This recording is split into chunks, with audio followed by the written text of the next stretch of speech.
जैसा कि कल आपको बताया था कि हमारी पृथ्वी जो है ये आपका पश्चिमी भाग है और ये पूर्वी भाग है, यानी ये अपनी पृथ्वी जो है पश्चिम से पूर्व, देखिए एरो बने भी हैं, ये पश्चिम से पूर्व की दिशा में गति करती है। और पृथ्वी की गति जो होती है वो दो प्रकार की होती है। एक तो यहाँ पर होती है घूर्णन गति। घूर्णन का मतलब मैंने बताया था कि अपने अक्ष पर, यानी कि जैसे आपने लट्टू देखा है, लट्टू होता है अपने अक्ष पर, लट्टू जो है घूमता है। आपने देखा होगा लट्टू इस तरह का, यानी कि ये इस तरह का नीचे लट्टू होता है, ये अपने अक्ष पर ही घूमता है ये, ठीक है, यानी कि अपने अक्ष पर लट्टू इस प्रकार घूमता है ये। तो ये जो होता है, यानी कि ये गति जो होती है घूर्णन गति कहलाती है। दूसरी होती है परिक्रमण। परिक्रमण का मतलब क्या होता है, मान लीजिए यहाँ पर बीच में सूर्य है, इसके चारों ओर एक दीर्घ वृत्ताकार इस तरह का रास्ता बना दिया हमने, पथ बना दिया, रास्ता बना दिया, ठीक है। अब यहाँ सूर्य तो स्थिर है, हमारी पृथ्वी यहाँ पर इसकी चारों ओर परिक्रमा लगा रही है, इस दीर्घ वृत्ताकार पथ पर परिक्रमा लगा रही है, तो ये कहलाएगी परिक्रमण गति, ठीक है। तो पहला पॉइंट यहाँ पे यही नोट कर लेना, ये पृथ्वी की गति दो प्रकार की होती है। पहली है घूर्णन। घूर्णन का मतलब होता है कि पृथ्वी का अपने अक्ष पर घूमना घूर्णन कहलाता है, ठीक है, घूर्णन लिख लेना आगे। सेकंड सब पॉइंट, सेकंड है परिक्रमण। परिक्रमण क्या लिख लेना आप, सूर्य के चारों ओर एक स्थिर कक्ष में पृथ्वी की गति को परिक्रमण कहते हैं, यानी सूर्य के चारों ओर एक स्थिर कक्ष में पृथ्वी जो गति करती है, यानी परिक्रमा लगाती है, उसे हम परिक्रमण करते कहते हैं। तो आपने सूर्य की दोनों प्रकार की गतियां देख ली, घूर्णन गति भी देख ली और परिक्रमण भी देख ली। एक घूर्णन गति का क्या प्रभाव पड़ता है, घूर्णन गति की वजह से जो है, यानी कि पृथ्वी का जो घूर्णन गति होती है, अपने अक्ष पर घूर्णन होता है, इससे क्या होता है कि पृथ्वी पर दिन और रात बनते हैं, ठीक है। और इसके अलावा यहाँ पर कोरियोलिसिस बल होता है, उसकी उत्पत्ति होती है। इसके कारण क्या होता है कि उत्तरी गोलार्ध की जो पवनें होती हैं वो अपनी दाईं ओर मुड़ जाती हैं, दक्षिणी गोलार्ध की पवनें जो होती हैं वो अपनी बाईं ओर मुड़ जाती हैं। ये चीजें जो उत्पन्न होती हैं, देखिए ये सब चीजें आगे के चैप्टर में हम पढ़ेंगे, तो यहाँ पर इतनी ये डीपली चीजें मत लिखना, ठीक है। हो सकता है ये भी कंफ्यूज हो सकते हैं आप, तो अभी मत लिखना, आगे के चैप्टर में हम विस्तार से पढ़ेंगे कोरियोलिसिस बल क्या होता है, किस तरह से पवनें कार्य करती हैं, सब चीजें पढ़ेंगे हम, ठीक है। तो घबराने की बात बिल्कुल नहीं है। तो यहाँ तक आपने नोट डाउन कर लिया है, आगे बढ़ते हैं। अब देखिए यहां पर एक अगली बात यहां कही गई है कि पृथ्वी का अक्ष एक काल्पनिक रेखा है। आपने देखा था कल, मैंने आपको दिखाया भी था गोल ग्लोब में अक्ष का मतलब क्या था, कल पृथ्वी इस तरह झुकी हुई थी और वहां एक ये रेखा आ रही थी, काल्पनिक रेखा आ रही थी, यहां से यहां तक आर पार हो रही थी, इस तरह से आर पार हो रही थी। और इस तरह से यानी जो ग्लोब का इस तरह से ग्लोब बना हुआ था, ये ऐसे थी, कल आपने देखी भी होगी। तो ये अक्ष कहलाता है, यानी ये वाला पोर्शन जो है अक्ष कहलाता है, ठीक है। यानी काल्पनिक रेखा दो ध्रुव है, यानी कि आपके उत्तरी ध्रुव से लेकर दक्षिणी ध्रुव के मध्य जो रेखा है उसे हम अक्ष कहते हैं, ठीक है। तो पृथ्वी अपने अक्ष पर ही घूर्णन करती है और अपने अक्ष पर ये 23.5 डिग्री झुकी हुई है, ठीक है। 23 सही 1/2 डिग्री अपने अक्ष पर ये झुकी हुई है, ठीक है। पृथ्वी जो है अपने अक्ष पर 23 सही 1/2 अंश झुकी हुई है, ठीक है। आगे बढ़ते हैं। अब देखिए ये अपने अक्ष पर जब झुकी हुई है, तो झुकी होने के कारण क्या होता है कि जब ये सूर्य की परिक्रमा लगा रही होती है झुके होने के कारण, तो यहां पर एक कोण बनता है, यानी कि यहां एक अक्ष से ये कोण बनता है, यहां पे इस तरह से कोण बन जाता है। तो ये जो कोण बनता है ये 66.5 डिग्री का बनता है। ये जो कोण जो बन के आता है ये 66.5 डिग्री का कोण बन जाता है, यानी पृथ्वी अपने अक्ष पर झुकी हुई है, अपने अक्ष पर ये 23.5 डिग्री, यानी अपने अक्ष पर झुके होने का जो हम देखेंगे वो यहां से देखेंगे, इस तरह देखेंगे, यानी अक्ष पर झुकी हुई है वो यहां से झुकी हुई है, कितनी 23.5 डिग्री झुकी हुई है। फिर से बता दे रहा हूं, अक्ष पर हम नीचे से देखेंगे 23.5 डिग्री झुकी हुई है। अब इसे झुके होने के कारण इसका जो हम यहाँ पे आधार बन जाता है, काल्पनिक आधार बन जाता है, यानी झुके होने के कारण। और जब वृत्ताकार पथ में घूम रही होती है तो काल्पनिक आधार से हम यहाँ पर जब हम मापन करते हैं इसका, ठीक है, तो यहाँ पे 66.5 डिग्री का एक मान निकल के आ जाता है, ठीक है। आई होप आपके माइंड में क्लियर हो गया होगा, ये आप देख पा रहे होंगे, लिखा भी है पृथ्वी के कच्ची समतल पर लंब इस तरह का है, और ये उत्तर ध्रुव से लेकर दक्षिण ध्रुव तक जो पड़ा है यानी कि अक्ष पड़ा है, ये अक्ष है पृथ्वी का, ठीक है, जो कितने अंश झुका हुआ है, ये 23.5 डिग्री झुका हुआ है, 23 सही 1/2 अंश झुका हुआ है, ठीक है। तो अक्ष पर झुके होने की वजह से क्या है, एक ये हमने मान ली थी कि ये कर्क रेखा इस तरह से तिरछी हो रही है, विषुवत रेखा भी तिरछी हो रही है, तो हमने यहाँ से एक काल्पनिक रेखा डाल दी है कि भाई आधार रेखा बना दी इसे। तो आधार रेखा से जो ऊपर जो यानी कि आप देख रहे होंगे ऊपर समकोण वाली रेखा, पृथ्वी की कच्ची समतल पर जो लंब है उससे जो कोण बन रहा है वो 66.5 डिग्री का बन रहा है, तो ये पृथ्वी का कच्ची समतल कोण कहलाएगा, ठीक है। तो देखिए यहाँ पे अगला पॉइंट नोट करेंगे, सेकंड पॉइंट, कि पृथ्वी का एक अक्ष काल्पनिक रेखा है जो इसके कच्ची सतह से 66.5 डिग्री का अंश का कोण बनाती है, ठीक है, 66.5 डिग्री का कोण बनाती है। सेकंड का सब पॉइंट नोट कर लेना कि वह समतल जो कच्छ के द्वारा बनाया जाता है उसे कच्छी समतल कहते हैं, यानी कि जो समतल, यानी कि नीचे आप देख पा रहे होंगे जो समतल बन रहा है यहाँ पर, तो ये समतल जो बन रहा है उसे हम कच्छी समतल कहते हैं, ठीक है, ये भी आप जान लीजिए। तो आपने सेकंड का सब पॉइंट भी नोट कर लिया है। आगे बढ़ते हैं। अब देखिए, आपको ये तो पता ही होगा कि जो हमारी पृथ्वी है गेंद की भांति है, और जब हम गेंद पर एक टॉर्च से रोशनी डालते हैं तो क्या देखते हैं, गेंद का केवल एक हिस्सा ही प्रकाशमान होता है। ये आपके सामने एग्जाम्पल भी है, यानी कि जब हम टॉर्च से, यानी सूर्य इधर दिखाया गया है, सूर्य की इस पर रोशनी पड़ रही है तो इसका एक हिस्सा ही जो है प्रकाशमान है, प्रदीप्त है, बाद बाकी हिस्सा जो है अंधेरे में है, ठीक है, यानी एक हिस्से भी पड़ रहा है। तो ये आपको देखने को मिलेगा, ये आप जानते ही होंगे, ठीक है। तो यहाँ पर अगला पॉइंट नोट करेंगे। देखिए, अगला पॉइंट, कल मैंने आपको ये भी बताया था कि जो ग्लोब है, ग्लोब पृथ्वी का छोटा सा मॉडल है, और जैसी ग्लोब की आकृति होती है सेम इसी व्यवहार में पृथ्वी की आकृति भी है, ठीक है, पृथ्वी भी ऐसी व्यवहार में। तो देखिए, अगला पॉइंट यहाँ पे नोट करेंगे, थर्ड पॉइंट, ग्लोब पर वह व्रत जो दिन तथा रात को विभाजित करता है उसे प्रदीप्त व्रत कहते हैं। देखिए, ये जो व्रत आप देख पा रहे होंगे जो पृथ्वी को दिखा रहा है, यानी ये यहाँ पे व्रत बन रहा है, यहाँ पे पृथ्वी से यहाँ तक एक व्रत बन रहा है, तो ये दिखा रहा है कि भाई इस हिस्से में जो है प्रकाश है, यानी ये हिस्सा जो प्रकाशमान है और ये हिस्सा अंधकार में है, इसे क्या कहेंगे हम, इस व्रत को प्रदीप्त व्रत बोलेंगे, ठीक है। ये व्रत बन रहा है इसे हम प्रदीप्त व्रत बोलते हैं, ठीक है। थर्ड पॉइंट नोट कर लेना, ग्लोब पर वह व्रत जो दिन तथा रात को विभाजित करता है उसे प्रदीप्त व्रत कहते हैं, ठीक है। देखिए, ये जो व्रत है ये आप देख पा रहे होंगे, ये अक्ष के साथ नहीं मिलता है, जैसा कि आप चित्र 3.2 में, यानी अक्ष के साथ ये व्रत नहीं मिल रहा है, अक्ष से आगे पीछे है, ठीक है। क्योंकि अक्ष के साथ इसलिए नहीं मिल रहा है क्योंकि अपनी अक्ष पर पृथ्वी जो है 23.5 डिग्री झुकी हुई है, इस वजह से अक्ष से पूरी तरह से नहीं मिल रहा है। अगर यही जो अक्ष है, पृथ्वी अगर झुकी नहीं होती, पृथ्वी ऐसी होती है, लंबवत ये अक्ष होता है इसका, इस तरह लंबवत अक्ष होता तो क्या होता, लंबवत अक्ष होता तो ये होता यहाँ पर कि भाई ये पूरा एक अक्ष कवर कर रही होती, ठीक है, अक्ष का एक भाग कवर कर रही होती, लेकिन ऐसा है नहीं, अक्ष जो है झुका हुआ है, इस वजह से पृथ्वी जो है अक्ष व्रत के अक्ष के साथ नहीं मिलती है, यानी कि ये जो व्रत बनता है वो जो पृथ्वी के अक्ष के साथ नहीं मिलता है, ठीक है। और आपको ये तो पता ही है, पृथ्वी को अपने अक्ष पर एक चक्कर पूरा करने में लगभग 24 घंटे का समय लगता है, लगभग। देखिए, अब मैं एग्जैक्ट बता दे रहा हूं यहाँ पर, आप देखिए चौथा पॉइंट करके यहाँ पे लिख लीजिए कुछ इंपॉर्टेंट फैक्ट घूर्णन के संदर्भ में, ठीक है। घूर्णन के संदर्भ में चौथा पॉइंट आप लिखते जाइए कि पृथ्वी अपने अक्ष पर, ठीक है, 1670 किलोमीटर प्रति घंटा की चाल से, 1670 किलोमीटर प्रति आवर, ठीक है, प्रति घंटा, 1670 किलोमीटर प्रति घंटा की चाल से, ठीक है, 23 घंटे 56 मिनट, 23 आवर 56 मिनट और 4 सेकेंड में अपना एक घूर्णन पूर्ण करती है, ठीक है। ये लिख लेना, ये एग्जैक्ट मैं आपको आंकड़े दे रहा हूं, ये आंकड़ों कोई फेरबदल नहीं है, एनसीईआरटी में नहीं आंकड़े, अलग से लिखवा रहा हूं आपको, एक्स्ट्रा मैंने बुक से निकाले हैं आंकड़े ये, तो देखिए, ठीक है, कि चौथा पॉइंट लिख लेना आप कि पृथ्वी अपने अक्ष पर, यानी पृथ्वी 1670 किलोमीटर प्रति घंटे की चाल से 23 घंटे 56 मिनट व 4 सेकंड में एक घूर्णन, अपने अक्ष पर एक घूर्णन पूरा करती है, ठीक है। और इसी की वजह से क्या होता है, दिन रात बनते हैं, इसी में लिख लेना, इसी के कारण दिन रात बनते हैं, ठीक है। तो ये आपको एग्जैक्ट बता दी, अगर आपसे कहीं पूछा जाए कि पृथ्वी अपने अक्ष पर जो घूर्णन कर रही हो कितने किलोमीटर प्रति घंटे की रफ्तार से कर रही है, तो आप बता देंगे 1670 किलोमीटर प्रति घंटे की रफ्तार से अपने अक्ष पर घूर्णन कर रही है, ठीक है। ये आप माइंड में क्लियर हो गया होगा चौथा पॉइंट। आगे बढ़ते हैं। अब देखिए, पृथ्वी की जो दूसरी गति आती है वो आती है आपकी परिक्रमण गति आती है, परिक्रमण गति आप देख चुके हैं। तो पृथ्वी की जो परिक्रमण गति है वो 300, यानी कि पृथ्वी एक वर्ष यानी 365 से 1/4 दिन में सूर्य का एक चक्कर लगा पाती है। यानी सूर्य आप देख पा रहे होंगे, ये सूर्य है, सूर्य का जो चारों ओर से चक्कर लगाना है तो ये पूरा दीर्घवृत्ताकार कक्षा में 365 से 1/4 दिनों में चक्कर लगा पाती है, ठीक है।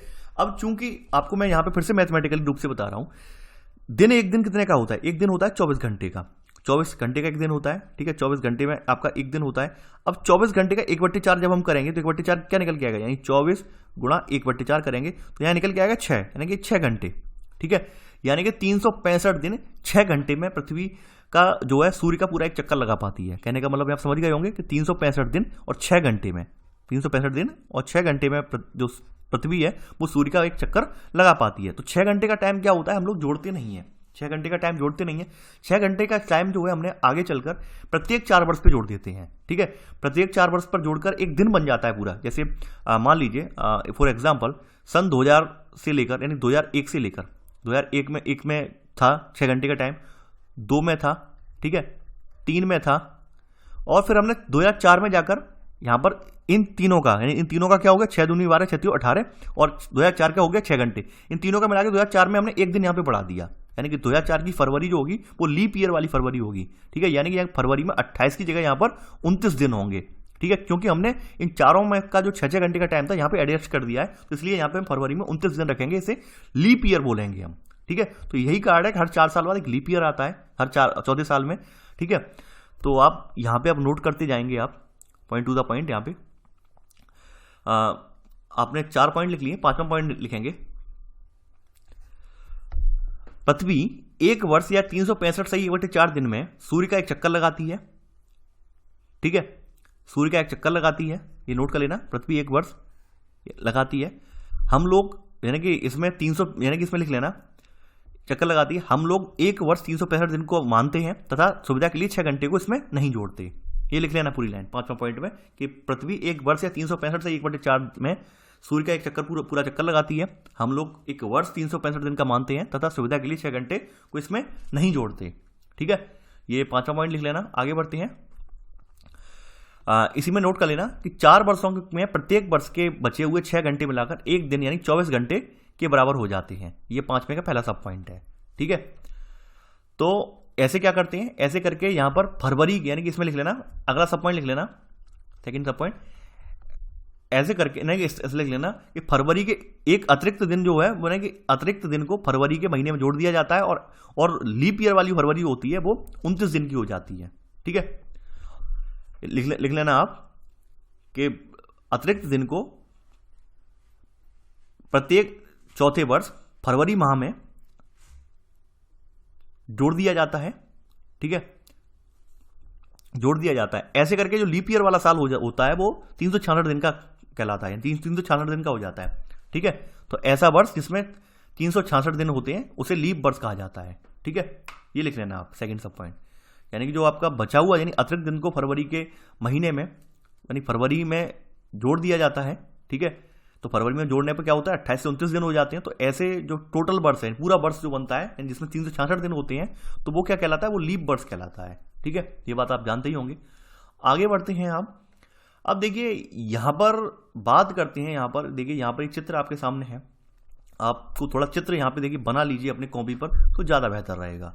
यहाँ पे आप देख पा रहे होंगे जो सूर्य है, सूर्य की यहाँ पे परिक्रमा चल रही है, यानी पृथ्वी अपने अक्ष पर, ये यहाँ वाला हिस्सा जो है पश्चिम है और ये वाला हिस्सा जो है पूर्व है। ठीक है, तो पृथ्वी ये आप एरो भी बने हैं इस तरह से यहाँ पे घूर्णन कर रही है। ठीक है, एक दीर्घवृत्ताकार पथ में सूर्य की परिक्रमा लगा रही है। ठीक है, तो सूर्य की चूंकि परिक्रमा लगा रही है तो आप देखते होंगे कि हर स्थिति में चेंज हो रहा है सूर्य, यानी कि अभी तो रोशनी यहाँ पर पड़ रही है इस वाले हिस्से में, फिर धीरे धीरे करके जब नीचे आया तो इस वाले हिस्से में ऊपर आ गई यहाँ पे रोशनी, फिर साइड में आ गई रोशनी, फिर नीचे पहुंच गई। तो ये है क्या, इस चीज से क्या फर्क पड़ रहा है, यानी कि सूर्य के जो रोशनी है पृथ्वी के चारों हिस्सों पर घूम घूम के पड़ रही है, इससे क्या फर्क पड़ रहा है, इससे ये फर्क पड़ता है कि ऋतुएं परिवर्तित होती हैं। यानी कि जो पृथ्वी का जो घूर्णन है, पृथ्वी का अपने पृथ्वी का घूर्णन बोला, पृथ्वी का जो परिक्रमण है सूर्य के चारों परिक्रमा करने की वजह से क्या होता है, ऋतुएं परिवर्तित होती हैं। ऋतुएं जो आप देख रहे होंगे अभी हमारे यहाँ सर्द ऋतु चल रही है, यानी अभी जो वीडियो में रिकॉर्ड कर रहा हूँ सर्द ऋतु में वीडियो रिकॉर्ड हो रहा है ये। ठीक है, तो सर्द ऋतु आई है ये, तो पृथ्वी के परिक्रमण करने के कारण होती है, सूर्य के चारों ओर परिक्रमा लगाने के कारण ये ऋतुएं परिवर्तित हो रही हैं। ठीक है, तो आप यहाँ पे आगे बढ़ते हैं। देखिए आपने 5 पॉइंट तक तो लिख लिए हैं, आगे बढ़ते हैं। यहाँ पे लिखेंगे। ठीक है, यहाँ पे देखिए आप डाल दीजिए यहाँ पे अगली हेडिंग, एक हेडिंग आपकी जो पढ़नी चाहिए ये होगी आपकी ऋतु परिवर्तन। ये हेडिंग आप डाल दीजिए ऋतु परिवर्तन। ठीक है, ये हेडिंग आप डाल दीजिए, यहाँ पे तो है नहीं लेकिन बनवा दी मैंने, ऋतु परिवर्तन। ठीक है, तो आप लिख लेना, इसमें एक लाइन डाल देना, यहाँ पे डाल लेना कि ऋतुओं में परिवर्तन सूर्य के चारों ओर पृथ्वी की स्थिति में परिवर्तन के कारण होता है। ये लाइन डाल देना कि ऋतुओं में परिवर्तन सूर्य के चारों ओर पृथ्वी की स्थिति में परिवर्तन के कारण होता है। ये लाइन यहाँ पे इसमें ऐड कर देना। ठीक है, ऋतु परिवर्तन में। अब यहां पर एक इसी में पहली सब हेडिंग आपकी जो पड़ेगी, पहली सब हेडिंग इसी में जो है ये है 21 जून की स्थिति। ये हेडिंग डाल लेना आप, इसमें लिख लेना 21 जून की स्थिति, यानी सूर्य की सबसे पहली हम जो क्रिया है वो बताएंगे 21 जून की स्थिति। 21 जून की स्थिति में क्या होता है। ठीक है, अब थोड़ा इमेज में आते हैं। ये आपने हेडिंग इसमें सब हेडिंग डाल दी पहली 21 जून की स्थिति, अब थोड़ा इमेज में आते हैं हम पहले। ठीक है, अब आप देख रहे होंगे 21 जून में क्या हो रहा है, ये पड़ रही है उत्तरी गोलार्ध में ग्रीष्म ऋतु है। ठीक है। और दक्षिणी गोलार्ध में शीत ऋतु है, यानी इस दौरान क्या हो रहा है, जो आपका उत्तरी गोलार्ध वाला रीजन है उसमें भरपूर सूर्य का प्रकाश पड़ रहा है, सूर्य की रोशनी मिल रही है। वहीं दक्षिणी गोलार्ध वाला रीजन है उसमें सूर्य की रोशनी नहीं पहुंच पा रही है, जिसकी वजह से वहां पर क्या है, शीत ऋतु है। यानी कि हमारे यहाँ जब गर्मी होती है तब दक्षिणी गोलार्ध में क्या होती है, ठंड होती है। ठीक है, तो ये घटना जो है वो उत्तर अयनात कहलाती है।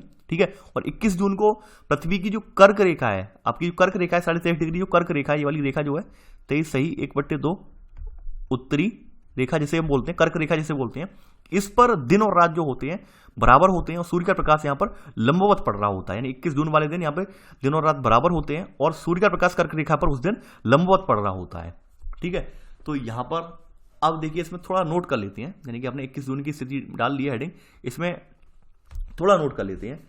यहां पर लिखेंगे 21 जून को उत्तरी गोलार्ध सूर्य की तरफ झुक इस तरह लिख लीजिए कि सूर्य की, यानी 21 जून को उत्तरी गोलार्ध में सूर्य की किरणें कर्क रेखा पर सीधी पड़ती हैं। ठीक है, 21 जून को उत्तरी गोलार्ध में सूर्य की किरणें कर्क रेखा पर सीधी पड़ती हैं। ठीक है, अब इसी में नोट कर लेना, देखिए ये तो पहला पॉइंट इसमें नोट कर लिया आपने। अब दूसरा पॉइंट इसी में नोट करेंगे, उत्तर ध्रुव सूर्य की तरफ झुका होता है तथा उत्तरी ध्रुव रेखा के बाद वाले भागों पर लगभग 6 महीने तक लगातार दिन रहता है। यानी इस दौरान क्या होता है, आप देख पा रहे होंगे यहां पर उत्तर ध्रुव झुका हुआ है, तो ये ध्रुव वाला रीजन है। उत्तर ध्रुव का मतलब क्या होता है, 90 डिग्री अक्षांश जो है, यानी कि 90 डिग्री अक्षांश उत्तरी अक्षांश जो उत्तरी है, यानी कि 90 डिग्री अक्षांश उत्तरी, इसे क्या बोलेंगे, इसे बोलते हैं हम उत्तर ध्रुव। उत्तर ध्रुव, ये कल भी बताया था मैंने और आज भी रिपीट कर रहा हूं। और 90 डिग्री अक्षांश जो दक्षिणी है, ठीक है, इसे क्या बोलेंगे हम, इसे बोलेंगे हम दक्षिण ध्रुव। ठीक है, इसे बोलेंगे दक्षिण ध्रुव बोलेंगे हम। तो कल भी मैंने बताया था, आज फिर रिपीट कर रहा हूं। तो 90 डिग्री अक्षांश होता है वो उत्तर ध्रुव, 90 डिग्री अक्षांश उत्तरी जो होता है उत्तर ध्रुव कहलाएगा, और 90 डिग्री अक्षांश दक्षिणी जो है वो दक्षिण ध्रुव कहलाएगा। ठीक है, तो यहां पर अब समझ लिया हमने फिर से। अब यहाँ पे थोड़ा अगला पॉइंट इसी में लिख देते हैं, यानी कि आपकी जो पहली हेडिंग है 21 जून की स्थिति में, पहली हेडिंग में तो कुछ पॉइंट यहाँ लिख दिए हमने। पहला पॉइंट लिख लिया, 21 जून को उत्तरी गोलार्ध में सूर्य की किरणें कर्क रेखा पर सीधी पड़ती हैं।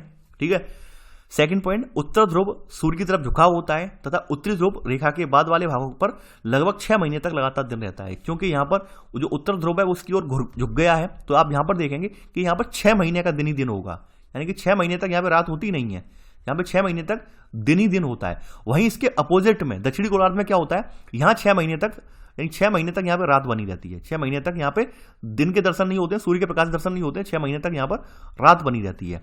ये यहाँ पे घटित होता है। ठीक है, तो यहाँ पे आप नोट करेंगे इसमें अगला पॉइंट कि उत्तर ध्रुव, ये लिख लिया होगा। ठीक है, आगे बढ़ते हैं। यहां पर इसी में लिख लेना, थर्ड पॉइंट आप लिख लेना, 21 जून को इन क्षेत्रों में सबसे लंबा दिन तथा सबसे छोटी रात होती है।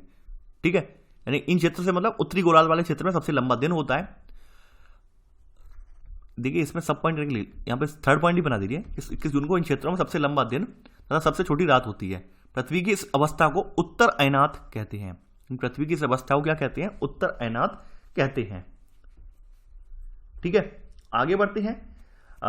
वहीं देखिए यहां पर आपने जो लिखा है सेकंड पॉइंट, सेकंड में एक सब पॉइंट कर देना, यहाँ पे छोटा सा सब पॉइंट कर देना, तो यहां लिख लेना, वहीं दक्षिणी ध्रुव पर 6 महीने तक लगातार रात होती है। ठीक है, इसमें इस तरह लिख लेना, दक्षिणी ध्रुव पर लगातार 6 महीने तक रात। ठीक है, इस तरह से लिख देना, ये आप डाल के लिख देना, दक्षिणी ध्रुव पर लगातार 6 महीने तक रात। आप समझ जाएंगे जब यहाँ पर उत्तर ध्रुव पर 6 महीने तक लगातार दिन है, तो वहां पर दक्षिण ध्रुव पर क्या होगी, 6 महीने तक लगातार रात होगी। ये आप सब पॉइंट सेकंड का लिख देना। ठीक है, तो ये आपने 21 मार्च यानी ग्रीष्म अयनात देख लिया, या जैसे उत्तर अयनात बोलते हैं या ग्रीष्म अयनात के नाम से भी जाना जाता है। ठीक है, इसे ग्रीष्म अयनात भी लिख लेना, ग्रीष्म अयनात। ठीक है, इस नाम से भी जानते हैं। ठीक है, ये आपने नोट कर लिया होगा, ग्रीष्म अयनात, सॉरी ना बनाना था मुझे। ठीक है, अब चलिए आगे बढ़ते हैं। अब अगली जो हेडिंग है, पहली हेडिंग तो आपने डाल दी यहाँ पे ये वाली, अब सेकंड सब हेडिंग है ऋतु परिवर्तन में। ये हेडिंग है 22 दिसंबर की स्थिति। ठीक है, यानी 22 दिसंबर की क्या स्थिति है, 22 दिसंबर की क्या स्थिति है, ये हम यहाँ पे नोट करेंगे। सेकंड सब हेडिंग आपने डाल ली 22 दिसंबर की स्थिति। ठीक है, तो देखिए 22 दिसंबर को क्या घटित होता है ये देखते हैं। 22 दिसंबर को जो सूर्य है, पहला पॉइंट डालेंगे इसी में सेकंड सब हेडिंग में कि 22 दिसंबर को क्या होता है, दक्षिणी ध्रुव दक्षिणी ध्रुव के सूर्य की ओर झुके होने के कारण क्या होता है कि मकर रेखा सूर्य की किरणें यानी मकर रेखा पर सूर्य की किरण सीधी पड़ती हैं। यहाँ पे फिर से मैं दिखा देता हूँ। देखिए यहाँ पर दक्षिणी ध्रुव जो है अब ये झुक गया है सूर्य की तरफ, तो क्या हो रहा है कि अब ये मकर रेखा यानी ये वाली मकर रेखा है, ये जो मकर रेखा है 23.5 डिग्री दक्षिणी वाली जो मकर रेखा है, इस पर सूर्य की किरणें जो है सीधी पड़ रही हैं यहाँ पर, इससे ये हुआ यहाँ पे इफेक्ट पड़ा। ठीक है, तो यहाँ पे नोट करेंगे पहला पॉइंट कि 22 दिसंबर को दक्षिण ध्रुव के समय दक्षिण ध्रुव के सूर्य की ओर झुके होने के कारण मकर रेखा पर सूर्य की किरणें सीधी पड़ती हैं। ठीक है, तो फिर क्या होता है कि भाई दक्षिणी गोलार्ध में जो है यानी कि यहाँ पर दक्षिणी गोलार्ध में गर्मी हो जाती है और हमारे यहाँ फिर सर्दी होने लगती है, यानी हमारे यहाँ सर्दी का मौसम हो रहा है और ऐसी टाइम दक्षिणी गोलार्ध में अगर चले जाएं तो वहां पर गर्मी होगी। ठीक है, इसी में लिख लेना सब पॉइंट पहले का। इसलिए दक्षिणी गोलार्ध में लंबे दिन तथा छोटी रातें वाली ग्रीष्म ऋतु होती है। ठीक है, दक्षिणी गोलार्ध में लंबे दिन तथा छोटी रातों वाली ग्रीष्म ऋतु होती है, नोट कर लीजिए। देखिए इसी में आगे लिखेंगे सेकंड पॉइंट, पृथ्वी की इस अवस्था को दक्षिण अयनात कहा जाता है। ठीक है, पृथ्वी की इस अवस्था को जो है दक्षिण अयनात कहा जाता है। थर्ड पॉइंट और डाल दीजिए यहाँ पे, ऑस्ट्रेलिया में ग्रीष्म ऋतु में क्रिसमस का पर्व मनाया जाता है। ठीक है, क्योंकि चूंकि ऑस्ट्रेलिया जो है दक्षिणी गोलार्ध में पड़ता है, तो इसलिए ऑस्ट्रेलिया में जो क्रिसमस का पर्व होता है 25 दिसंबर को मनाया जाता है समूचे विश्व में। तो ये ऑस्ट्रेलिया एकमात्र ऐसा देश है जहां पर ये ग्रीष्म ऋतु में मनाया जाता है। पूछा जाता है काफी बार, ये छोटे छोटे एग्जामों में, एक दिवसीय एग्जाम पूछ भी लिया गया है। आप लोग ऐसी बातों को गौर नहीं करते हैं, ध्यान नहीं देते हैं, लेकिन यही बातें आपको मात दे देती हैं कभी कभी। ठीक है, थर्ड पॉइंट के रूप में लिख लेना कि ऑस्ट्रेलिया में ग्रीष्म ऋतु में क्रिसमस का पर्व मनाया जाता है। अब जानते हैं अगली जो थर्ड सब हेडिंग है, अगली थर्ड हेडिंग आप डालेंगे यहां पर, बोलता जा रहा हूं मैं, ये हेडिंग है 21 मार्च एवं 23 सितंबर की स्थिति। 21 मार्च और आपकी जो है 23 सितंबर और 23 सितंबर की जो स्थिति है ये जहां पर देखेंगे, जैसे हम विषुव की स्थिति कहते हैं 23 सितंबर। ठीक है, इसे ब्रैकेट में ले लेना, विषुव की स्थिति। ठीक है, विषुव की स्थिति, ये हेडिंग आपने डाल ली। अब देखिए यहां पे थोड़ा सा मैप में जाते हैं, ये स्थिति है 21 मार्च वाली है और ये स्थिति है 23 सितंबर वाली है। इस दौरान क्या होता है, इस दौरान जो आप देख रहे हैं हिस्सा, ये आपका जो है विषुवत रेखा वाला हिस्सा जो होता है लगभग सूर्य के सामने आ जाता है। तो यहां पर 21 मार्च को क्या होता है, 21 मार्च को विषुवत रेखा पर सूर्य बिल्कुल लंबा चमकता है। ठीक है, वहीं 23 सितंबर पर क्या होता है, दक्षिणी गोलार्ध में यानी दक्षिणी गोलार्ध की तरफ थोड़ा सा झुकाव होने लगता है, तो वहां पर नीचे की ओर आप देख पा रहे होंगे सूर्य की जो किरणें हैं वो विषुवत रेखा पर सीधी पड़ती हैं, तो यहां पर इसलिए इसे विषुव स्थिति बोलते हैं। ठीक है, यानी इन दोनों स्थितियों में सूर्य जो है विषुवत रेखा पर लंबा चमकता है और इस वजह से इस समय समस्त अक्षांश रेखाओं का जो है आधा भाग सूर्य का प्रकाश प्राप्त करता है। इसलिए इन दोनों तिथियों को समस्त विश्व में दिन और रात यहां पर बराबर होते हैं और इस स्थिति को हम लोग जो है विषुव कहते हैं। ठीक है, तो देखिए अब यहां पे हम नोट करेंगे पहला पॉइंट, इसमें पहला पॉइंट यहां पे नोट करना है हमें। ठीक है, इसमें थर्ड सब हेडिंग में 21 मार्च एवं 23 सितंबर को सूर्य की किरणें विषुवत वृत्त पर सीधी पड़ती हैं। ठीक है, 21 मार्च एवं 23 सितंबर को सूर्य की किरणें विषुवत वृत्त पर सीधी पड़ती हैं। इसी में सब पॉइंट लिख लेना। इस अवस्था में कोई भी ध्रुव सूर्य की ओर नहीं झुका होता, यानी जो विषुव वाली स्थिति है इसमें क्या होता है कि कोई भी जो ध्रुव है वो सूर्य की ओर झुका नहीं होता है उस समय।